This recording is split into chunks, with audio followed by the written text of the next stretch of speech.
secret oaths, and the secret proceedings. So that the liberties of common patriotic citizens like me would not be taken away by a bunch of organized organs like you. Get up. I want you to get up out of your chair. I want you to get up right now and go to the window, open it, and stick your head out and yell, I'm not going to take this anymore! The very word secrecy is repugnant to a free and open society. And we are, as a people, inherently and historically opposed to secret society, to secret oaths, and to secret proceedings. The very word secrecy is repugnant in a free and open society. And we are, as a people, inherently and historically opposed to secret society, to secret oaths, and to secret proceedings. The very word secrecy is repugnant in a free and open society. And we are, as a people, inherently and historically opposed to secret society, secret oaths, and to secret. The very word secrecy is repugnant in a free and open society. And we are, as a people, inherently and historically opposed to secret society, secret oaths, and to secret proceedings. The very word secrecy is repugnant in a free and open society. And we are, as a people, inherently and historically opposed to secret society, secret oaths, and to secret proceedings. The very word secrecy is repugnant in a free and open society. And we are, as a people, inherently and historically opposed to secret society, secret oaths, and to secret proceedings. The very word secrecy is repugnant in a free and open society. And we are, as a people, inherently and historically opposed to secret society, secret oaths, and secret proceedings. The very word secrecy is repugnant in a free and open society. And we are, as a people, inherently and historically opposed to secret society, secret oaths, and secret proceedings. The very word secrecy is repugnant in a free and open society. And we are, as a people, inherently and historically opposed to secret society, secret oaths, and secret proceedings. The very word secrecy is repugnant in a free and open society. And we are, as a people, inherently and historically opposed to secret society, secret oaths, and secret proceedings. The very word secrecy is repugnant in a free and open society. And we are, as a people, inherently and historically opposed to secret society, secret oaths, and secret proceedings. The very word secrecy is repugnant in a free and open society. And we are, as a people, inherently and historically opposed to secret society, secret oaths, and secret proceedings. The very word secrecy is repugnant in a free and open society. And we are, as a people, inherently and historically opposed to secret society, secret oaths, and secret proceedings. The very word secrecy is repugnant in a free and open society. And we are, as a people, inherently and historically opposed to secret society, secret oaths, and secret proceedings. The very word secrecy is repugnant in a free and open society. And we are, as a people, inherently and historically opposed to secret society, secret oaths, and secret proceedings. The very word secrecy is repugnant in a free and open society. And we are, as a people, inherently and historically opposed to secret society, secret oaths, and secret proceedings. The very word secrecy is repugnant in a free and open society. And we are, as a people, inherently and historically opposed to secret society, secret oaths, and secret proceedings. Was founded so that the liberties of common patriotic citizens like me could not be taken away by a bunch of fargin like yourself. Get up. I want all of you to get up out of your chairs. I want you to get up right now and go to the window, open it, and stick your head out and yell, "I'm as mad as hell, and I'm not going to take this anymore!" And he's from London. He's a musicologist. Robert's working on a book called The Manufacturing of Mozart. He's been a regular guest on my show for some time now, and the subject that he discusses is wide, varied, but so interesting because we get into topics not only about music, but about cultural control. And, a whole big, huge story that Robert has researched, going way back to Venice and touching on a part of history that is very important to us here in America and in London and in England, and that is the history of Italy and the Vatican together, piecing it all the way till today. Now, we're going to talk about the manufacture of Mozart, really, in a nutshell, is a book that shows you that Wolfgang Amadeus Mozart did not write what the people in the music industry say he wrote, and that is all the operas, all the different symphonies, and that it was manufactured, and it was done for a reason, for control, and we see the Vatican playing a big part in that. Right, Robert? That's correct, Greg. Good morning to you. Good morning. Why don't we establish just in a brief bullet paragraph, as they say in the writing world, why you believe beyond a reasonable doubt Mr. Mozart never wrote those symphonies and operas that are credited to him? Well, the documentary evidence says this, but also the evidence that is not found in the biographies and is not found in the sleeve notes to the CDs and the rest of it. The history of Europe is ignored to create the illusion of giant musical figures which dominate the landscape. And Mozart is one of these figures. Beethoven is another, and Haydn is another. These giant figures bring with them ignorance of history and suppress reality. And in fact, the history of music is largely invented. Well, yes, and we've discussed in detail on this show how they did it with Mozart.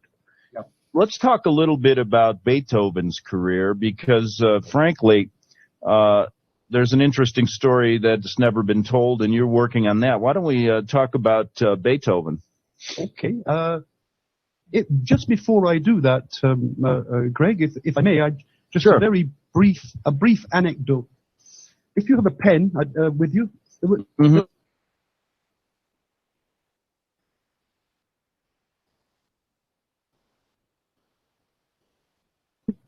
Louis Marchand. Now, Louis Marchand was an organist. He was a musician in the late 17th century, a Jesuit-educated organist. But he was a very, very famous man. And everywhere he went around Europe, he was proclaimed to be the genius, the greatest organist who had ever lived. And he was part of the cultural side of the Counter-Reformation. And he went everywhere. He went into Germany, and big crowds of people came to hear him. And he went on a tour of Europe, and he arrived in Germany in 1717. But his mission was to come to Saxony, because in Saxony there were legends of a great organist living there. Marchand arrived, and he immediately challenged this organist to a competition. The organist was not Roman Catholic, so this was a very big deal.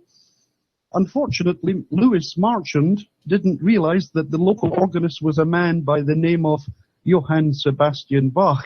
Mm-hmm.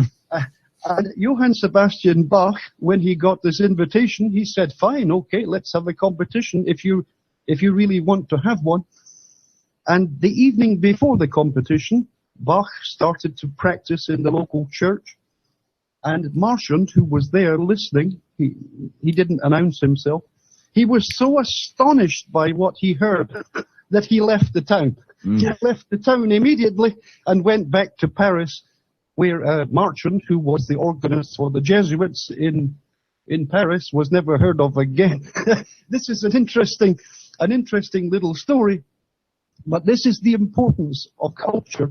Cultural supremacy was being pushed very hard in hundreds of different ways. One of them was through music, and this famous confrontation of 1717 is very rarely referred to. That's just one example of the arrogance of the dominant culture, which wishes with its propaganda to control everything we believe about music, everything about musical history. Yeah, and I think when you said that, the attack on the Reformation culturally, it's overlooked. When we think of the Counter-Reformation, we think of the Jesuit order and the Vatican cutting off heads and stealing Bibles and burning Bibles, but we never understand that there was a war being waged on the culture of Protestants to bring them back into the camp of Rome, not only culturally through music and theater, which is an interesting story, Jesuit theater, on how they used also William Shakespeare for their benefit and created his the name. way the Americans say theater. But let's talk about, when we talk about music and culture, that attack is also important in education and history. You gave an example last week, which was really good, and I wanted to go over that to get this man's name. And you mentioned that the Vatican goes so far as to even canonize saints that never existed. It's bad enough that they canonize saints that are criminals. Yes. However, they canonized the saint in Prague that never even existed, right? Just made him up. Yeah, well, that's absolutely. I'll send you an email on that. That's correct. Yes. And what's the saint's name, just for the record? Do you I'll give you his full name.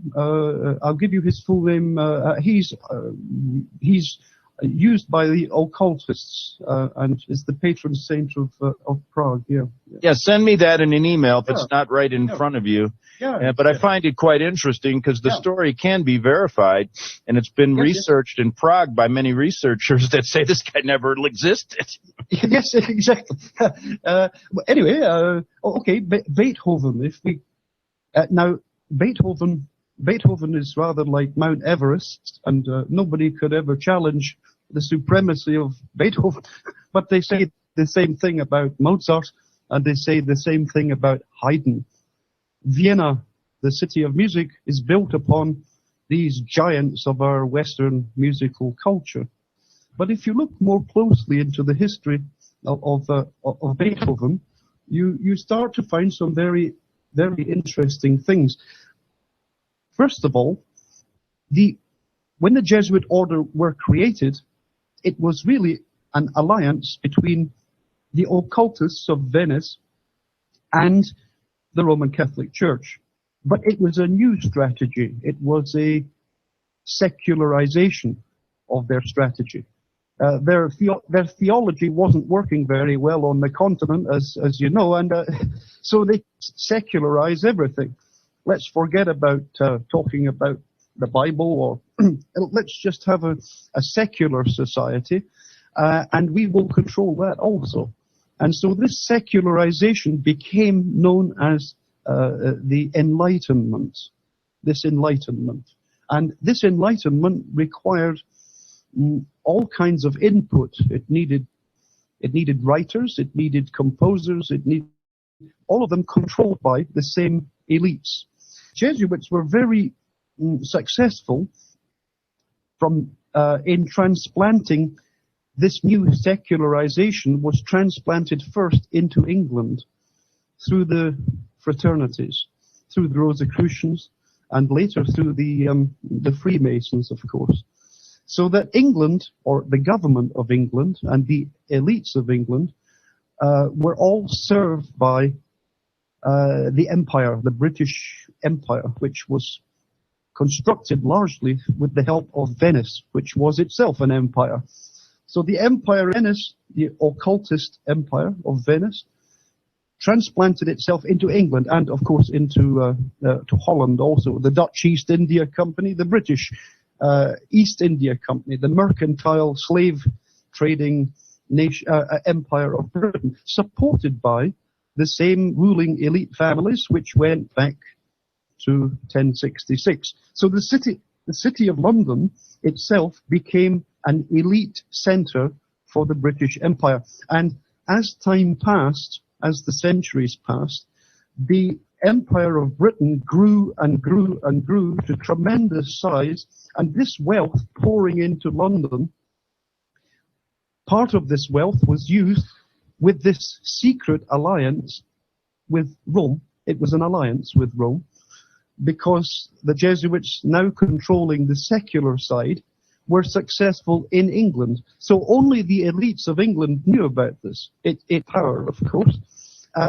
So there was an alliance between the British Empire and the Holy Roman Empire, but it wasn't official. It was hidden behind the fraternities, etc. And the British Empire started funding the Roman Empire. This sounds amazing, but it's absolutely true. In Germany, large amounts of money were transferred from Britain to support the parts of Germany, the different landler, the different states that made up Germany. And one of the states was Bonn, where Beethoven was born. Bonn was financially being supported by the British Empire for many, many decades before Beethoven was ever born. Bonn depended upon the secret financing that was coming from England, from the British Empire, controlled at that time by the elites of the fraternities. And by the time Beethoven was born, Bonn was completely dependent upon money coming from the East India Company, the British East India Company. In fact, when Beethoven was born, his father, who was an alcoholic, his father received a grant of money from the British representative in Bonn. So right from the very beginning, the British, the British infiltration of society, of the secularization of Europe, was already being felt in Bonn. And the British themselves continued to have major input into the creation of not only Mozart, but Haydn and now Beethoven. So that from the very beginning, the story of Beethoven is questionable. Was he talented? Yes, certainly. He was a talented young boy. At the age of 13, Beethoven was born in 1770. In 1783, the first reference to Beethoven in the published literature. It was a magazine, and it was called Kramer's Magazine, a music magazine, 1783. And in 1783, this magazine, Kramer's Magazine, refers to the young Beethoven as the next Mozart, saying that, oh, he's a wonderful child and he has these prodigious gifts, etc. If he continues, he will become the next Mozart. Now, Mozart was still in Vienna at this time, so they were already creating another icon, musical icon, in Bonn. Now, Beethoven had done nothing at this time, but the first thing that happened were several pieces of music were credited to Beethoven, even as a baby, and they still exist today. There are two major works, cantatas, state cantatas. These were very big things, orchestra, choir, and so wonderful pieces of music, which today are still credited to Beethoven. And these pieces were not by him, but they were credited to him. And so this, we're starting to get into the fantasy land once again with Beethoven. Now, if you look at the time, let's say Beethoven died in 1827, and he today is world famous. But if I mention another composer of that time, who was also just as famous as Beethoven. I wonder if anyone listening to the show would know his name. His name was George Onslow. George Onslow. Now, I'd never heard of George Onslow. Never heard of him. Never heard of him. George Onslow was as famous as Beethoven right across Europe. His symphonies, his sonatas, all of his music was published immediately in Germany. He was a leading figure in the musical world in the 1820s, George Onslow, but nobody's ever heard of him. It's rather like a news story, Greg, that you might hear on the news and suddenly the news disappears. You don't hear anything more about it. And this is exactly the same in the history of musical culture. Certain individuals are made into gods, and the other individuals are completely marginalized and suppressed from the record. There was a German in Germany. His name was Forkel, Forkel, Forkel. And Forkel was the first man to study the music of Bach. And he was so amazed by what he discovered, he brought it to Vienna at the time of Mozart. Nobody'd ever heard of this man. Bach. Who's Bach? Never heard of this. And he was telling them, are you complete idiots? You claim to be the city of music, but you don't know this music. And they said, no, Bach is not important. We know, we've got our own people. And they continued. There was never any music by Bach performed in Vienna during all the time that Mozart was living. Nobody'd ever heard of this man. And this is the amnesia, this is the forgetfulness of the music historians. So Beethoven arrived in town eventually in Vienna after Mozart's death. He now became the next candidate, the Manchurian candidate for the next genius of the Holy Roman Empire, or the elites, etc. And so Beethoven's story continued. After Beethoven's death, they destroyed many of his conversation books, which were, Beethoven was partly deaf, of course. But some of the books, many of them, more than 100 of them, were burned by his early biographers, so that lots of the details of his life are lost or were invented. Two of the early biographies were full of fabrications and falsehoods. The music itself is wonderful. Everyone agrees about that, but that's true also of Mozart. But the story behind this music is very different from the official version.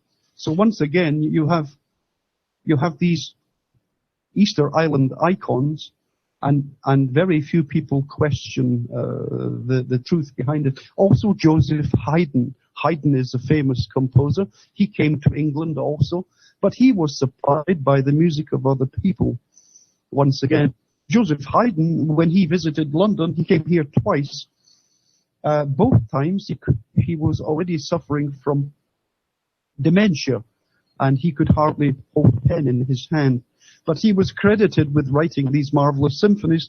The London Symphony is a beautiful symphony. The Oxford Symphony, the late works of Haydn are really wonderful works, but they're not by Joseph Haydn. And the people who studied this in Italy, manuscripts, etc., have been trying to say this for years, but nobody, well, it's very difficult to believe these things. These three giants can't possibly have been created by the music industry or by...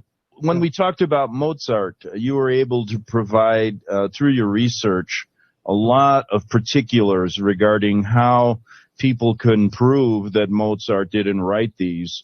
And you can find, and I asked you about the allegiances that you've created with the music industry, which are few and far between. And I've uncovered, there's a website called, I believe it's opera.com, and there's a number of people in Italy who subscribe to what you're talking about. However, it stops there. You don't have much support in England and America, do you? Oh, none at all. Yeah, I'm pleased to say that very few people accept this. It would be a strange world, They don't want to discuss it, so I decided to make a website. It's called Musical Revisionism, and on this website I will post articles and radio programs and interviews, etc. And they've been invited many, many times to discuss this thing. So well, you can't do any more than that. It's all you can do is place before people both versions of events and allow them to form their own judgment. And the problem has always been that we don't get both sides of the story, and that is analogous to many other facets of our life, and that's what created Mozart. And there were all these other composers that need to be credited. You'd get deep into the cultural, as far as the aspects of control in our society that go way back, and you tie the knot with Rome again, showing how their tentacles involved in the manufacturing of our history, even to the point where they manufacture what we believe about the music we listen to. Yes, of course. And if you can have a handful of people controlling history, so-called, well, there's the education straight away, and it's truly amazing to look at this. For maybe 15 years or so, I would not have believed these things myself. My education was the same. I was reading the same books as everybody else, but the accumulation of contradictions and exaggerations became so many. There had to be some explanation for this, but I would never have dreamed, nor my other friends, we would never have dreamed about what we would find. And you're faced with having to accept that what we are being told is really fiction, and all you can do is continue to give the results of your research, well-documented research, and allow people to form their own judgment. Are you finding it harder to uncover hidden information about Beethoven? Beethoven is a lifetime study. I have spent only a few years looking at Beethoven. Beethoven was really a continuation of a process that began with Joseph Haydn. Joseph Haydn, Wolfgang Amadeus Mozart, and then finally Ludwig van Beethoven. But if you just give one example, there was a Croatian musicologist who in 1876 published an article showing that many of the melodies in Beethoven's music actually come from folk music of his own country. And you can find similar kinds of articles about the music of Joseph Haydn also. So this music came from somewhere, but it was relatively easy to get hold of musical arrangers who could make these melodies and these wonderful melodies, and around this create the reputation of 3, 4, 10 composers. But this was more or less exclusively reserved for these particular giants of our culture. So the further back you go, the more original you try to identify things. You come back to folk music, which is of course supremely beautiful, and this is part of the answer to the problem. Yeah, Robert, we're going to go into a break right now and come back and discuss more. And I find it you're just in the process now of your research into Beethoven, which is the same people are probably going to come up in your research. It's interesting you find the Jesuit order behind. Absolutely, the same patrons, the same interested parties. Back in 3 minutes, Robert.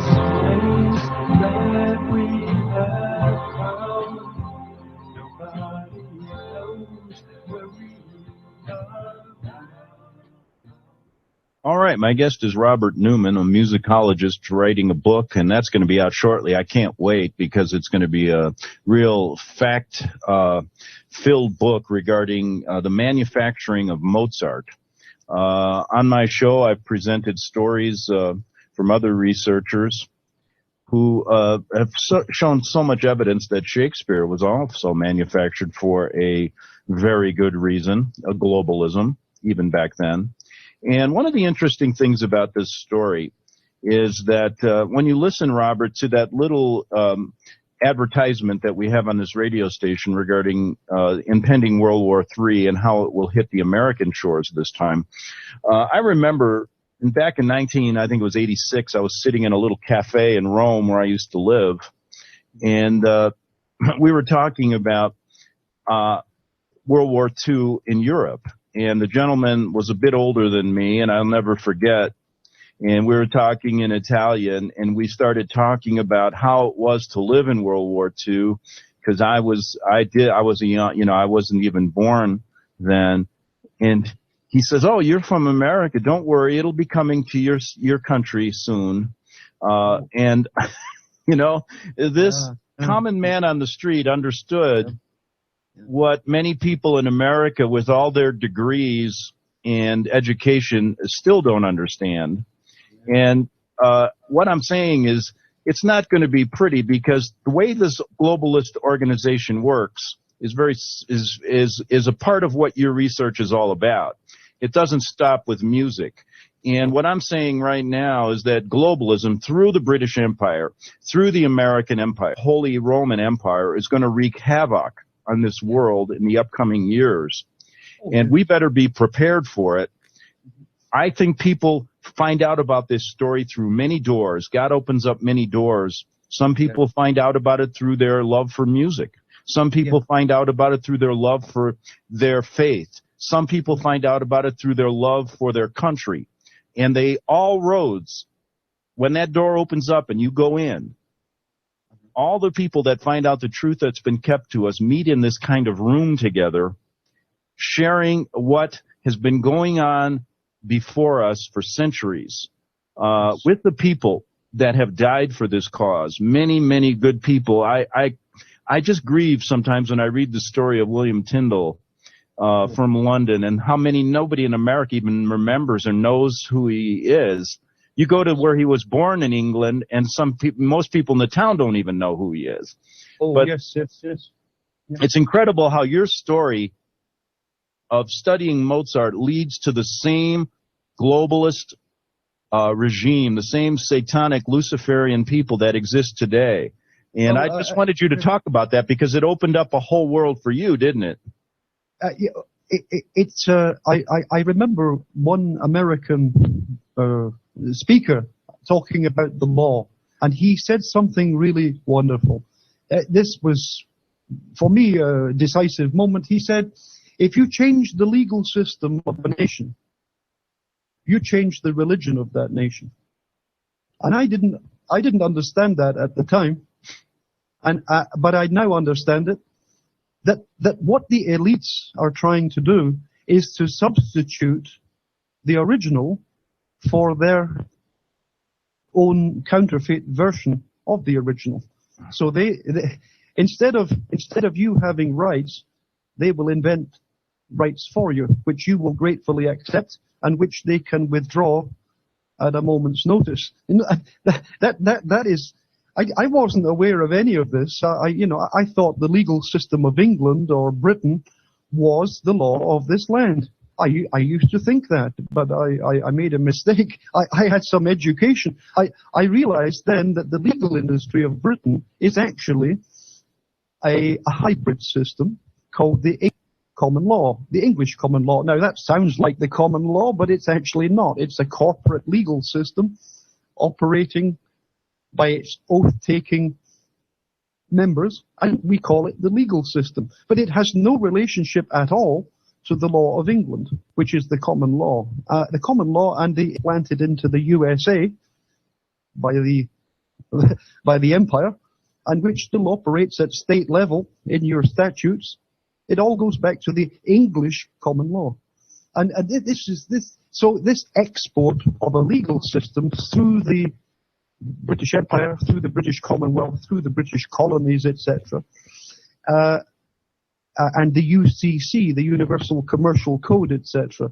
This legal system is really the law of the sea, and is fighting against the law of the land. And I knew none of this until a few years ago, and looking at it, and I said, wow, everything that's real seems to have an impersonation, no? Seems to have a counterfeit somewhere. And so, yeah, I'm very interested in this. Here in England, we know all about counterfeits. We see them all the time in the form of politicians and unelected monarchies and dynasties, you know. But it's really simple, isn't it? That the common law is, of course, the golden rule, and they want revenue collecting officers instead of policemen. And what's interesting about just in this discussion is that here in America, of course, if you bring up a group of people not understanding the true cultural history, the religious history of your country, England, don't really understand how that operates. It's also interesting to note that we've been given a lot of bull here in this country about the common law. We have many patriot groups talking about we need to get back to the common law. But when you really do the research like you have done along with some other people, both American and British, you find that the English common law is also a counterfeit. Of course. And you have to go way back to be in the like you said, before 1066 to really see and understand what God's law really was. And that's what people are saying here. Well, we have to go back to the common law, which is God's law. What that is not true, because they've even counterfeited that, correct? Exactly. Well, in 1066, when the Norman invasion happened, the very first thing they did was to bring in a new legal system. It's getting silly and this now, new isn't it? legal system was the feudal system with the barons.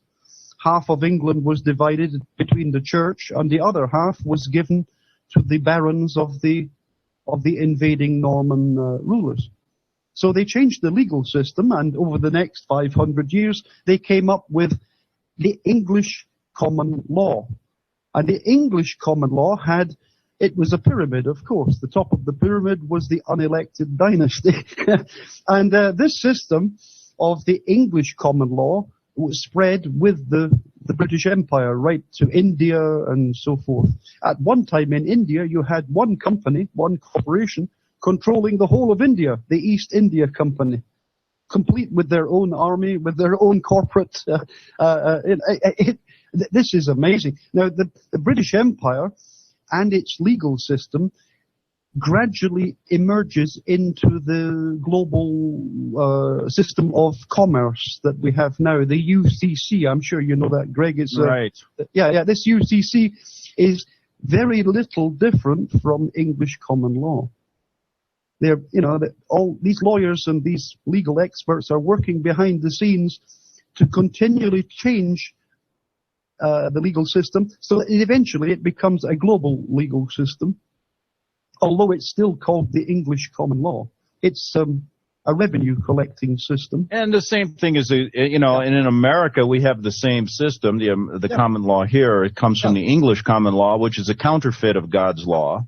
Yes. And so we become very confused. And when you're taught in law school, common law and also the UCC, when you take a course in contracts, here's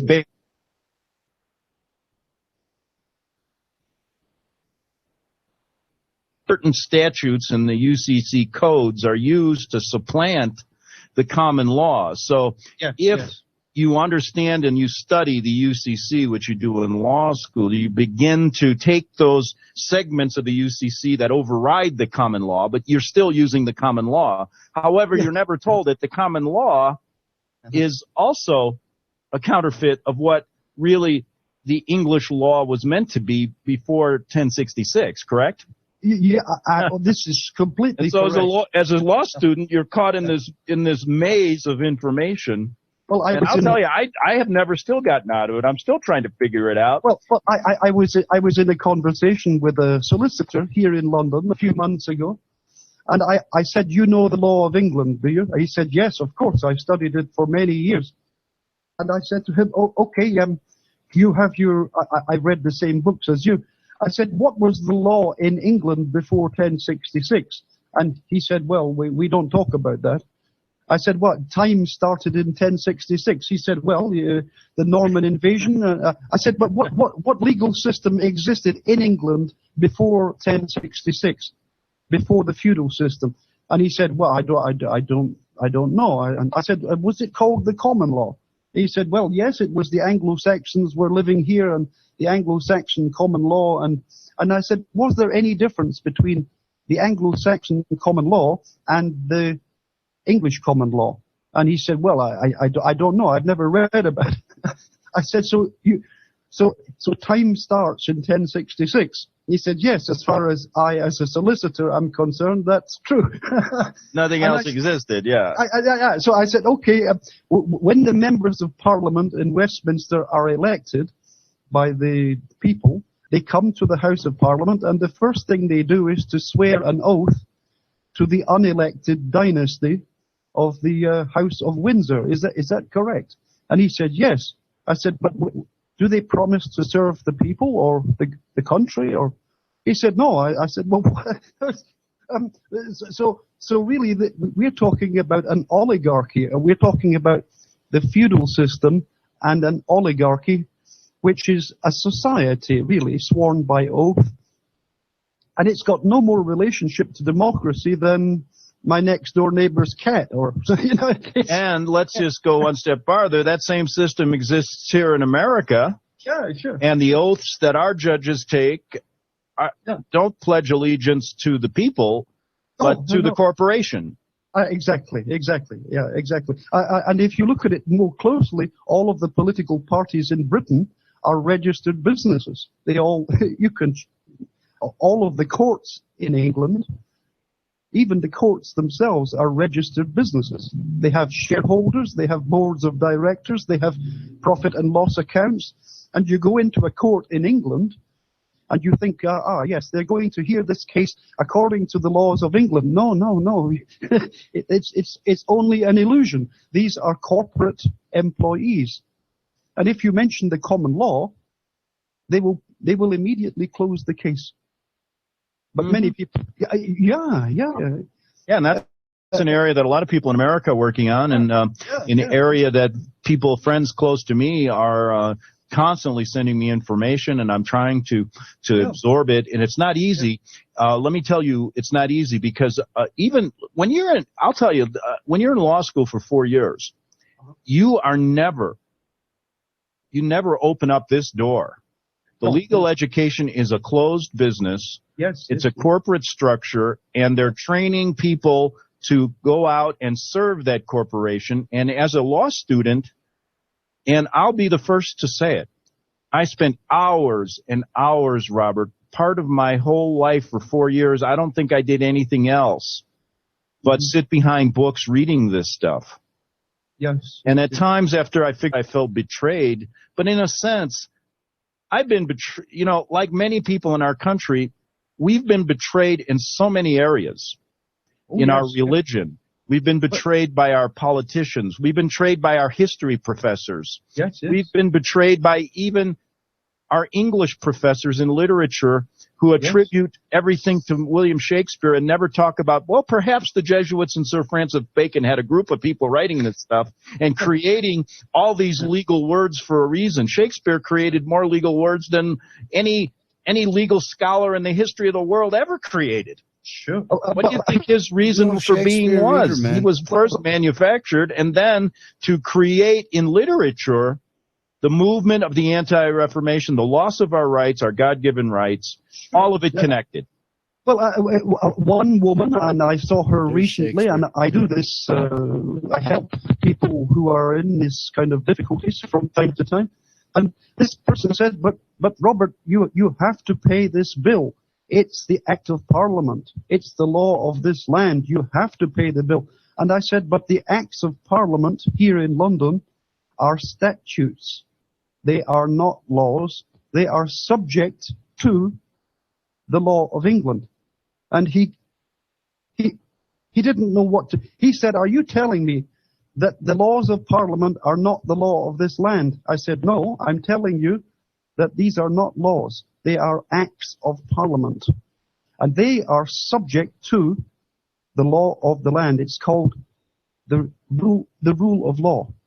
The law is above Parliament. The law is even above kings.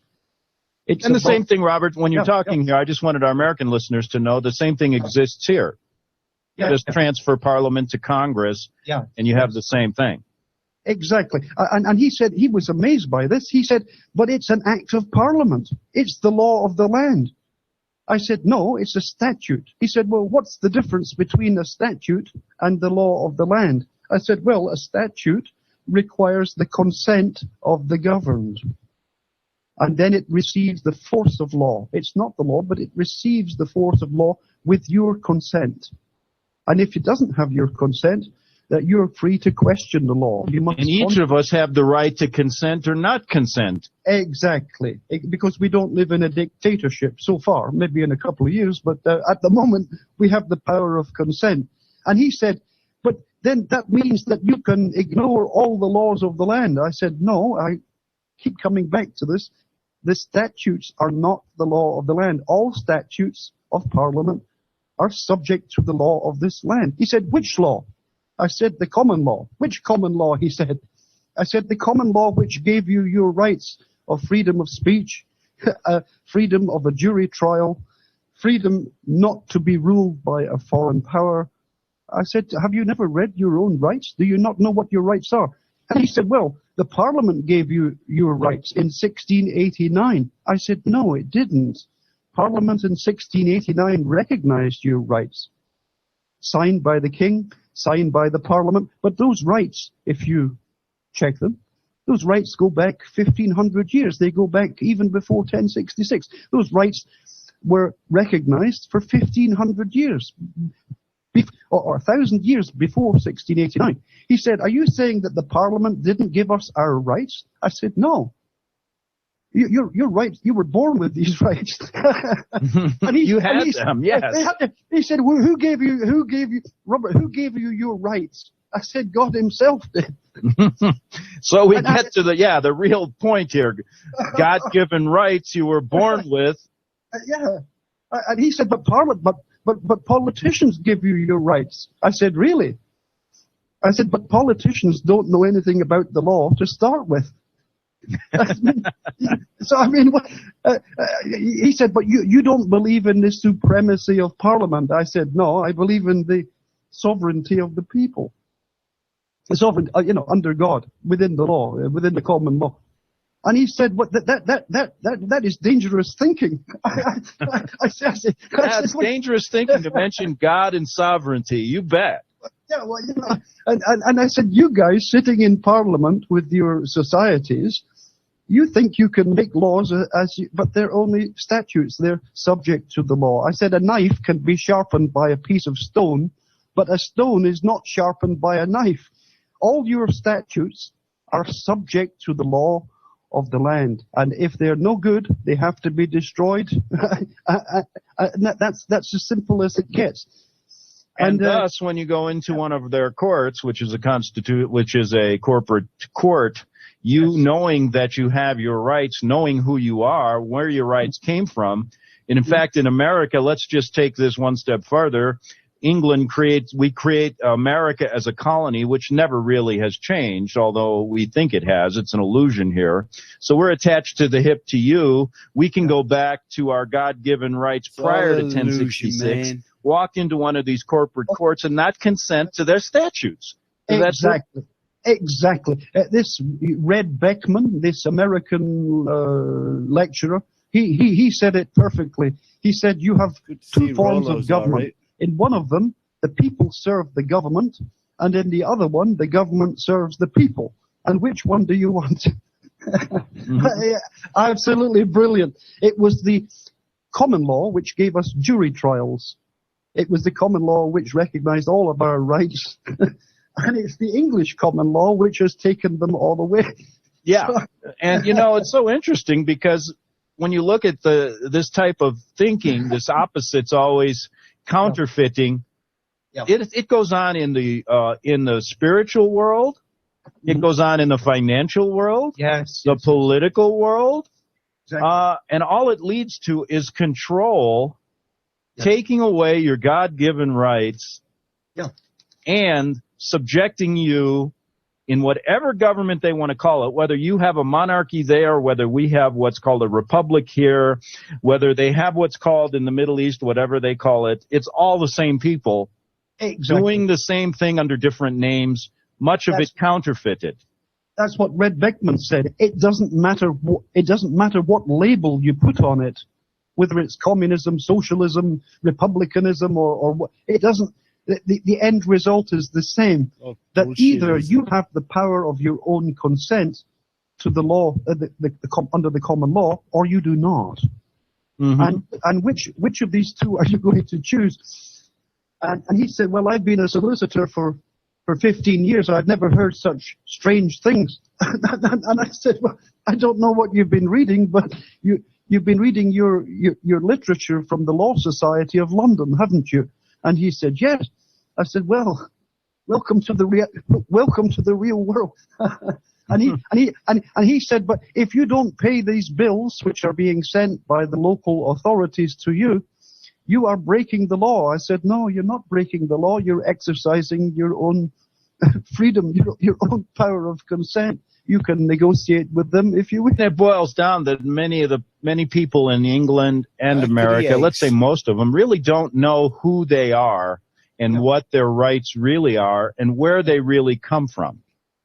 Yes. And therein lies the big problem. So that's why government, that's why religion and powerful religious leaders, no matter if it's in the Church of England or if it's in the Vatican or the Mormon Church, can just lead people by the neck to do anything they damn well please. Oh, yeah. They go on about Romans 12 and various other things, saying that you have to obey the state.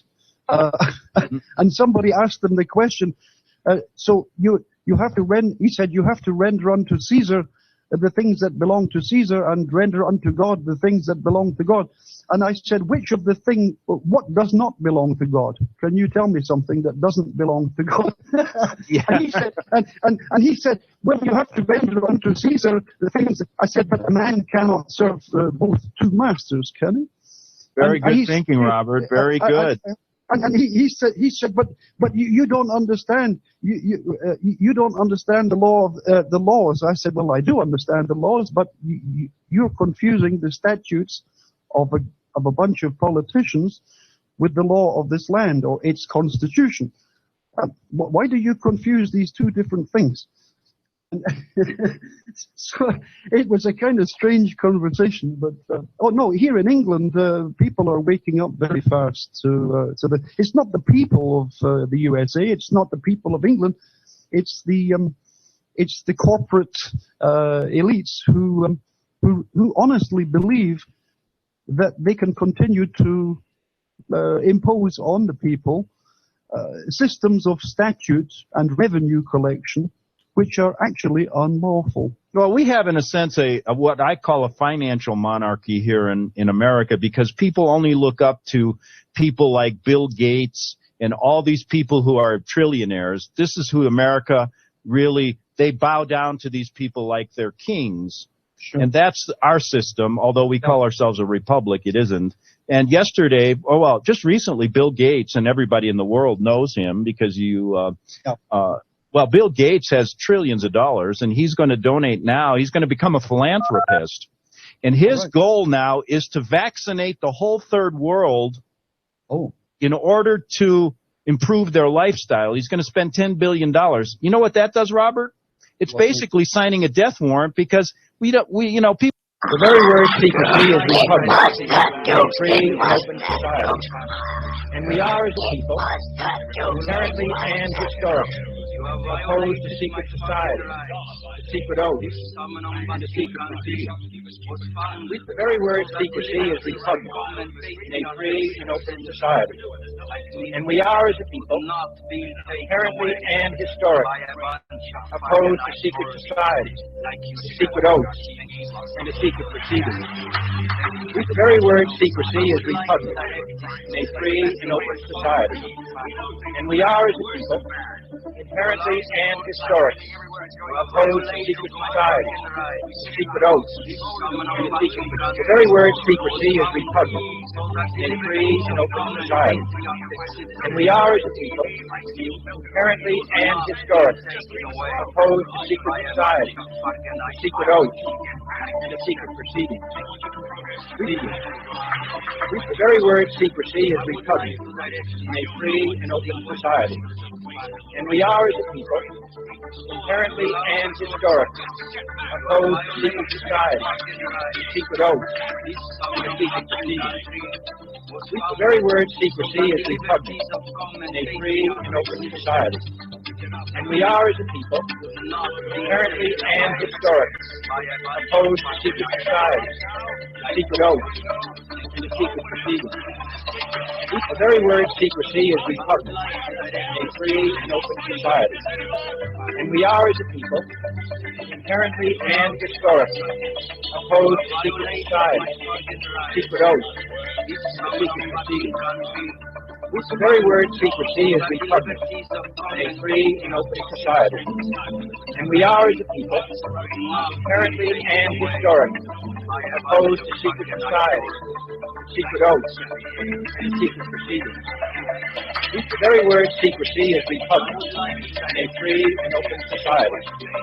And we are, as a people, inherently and historically opposed to secret society, secret oaths, and a secret proceeding. The very word secrecy is repugnant in a free and open society.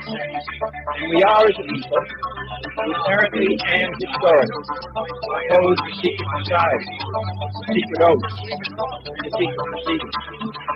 The very word secrecy is repugnant in a free and open society. And we are, as a people, inherently and historically opposed to secret society, secret oaths, and a secret proceeding. The very word secrecy is repugnant in a free and open society. And we are, as a people, inherently and historically opposed to secret society, secret oaths, and a secret proceeding. The very word secrecy is repugnant in a free and open society.